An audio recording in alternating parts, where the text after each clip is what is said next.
Excuse me sir. C Vishnu, ഇത് തന്റെ last chance ആണ്. ഇത്ര സിമ്പിൾ ആയിട്ടുള്ള ടാർഗറ്റ് പോലും അച്ചീവ് ചെയ്യാൻ പറ്റില്ല, പിന്നെ താനൊക്കെ എന്തിനാ ഈ ജോലിക്ക് ഇരിക്കണത്? പറ്റില്ല, കളഞ്ഞിട്ട് പോടോ. ഞാൻ ഇന്ന് തന്നെ കംപ്ലീറ്റ് ചെയ്തോളാം സാർ.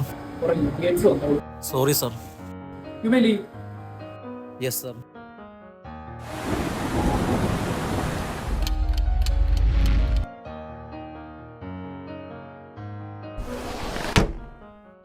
ഇത്ര സിമ്പിൾ ആയിട്ടുള്ള ടാർഗറ്റ് പോലും അച്ചീവ് ചെയ്യാൻ പറ്റില്ല, പിന്നെ താനൊക്കെ എന്തിനാ ഈ ജോലിക്ക് ഇരിക്കണത്?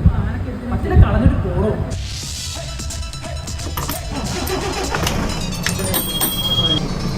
താഴ്വാരങ്ങൾ പാടുമ്പോൾ താമരവട്ടം തളരുമ്പോൾ ഇന്ദുകളങ്കം ചന്ദനമായൻ കരളിൽ പെയ്തു.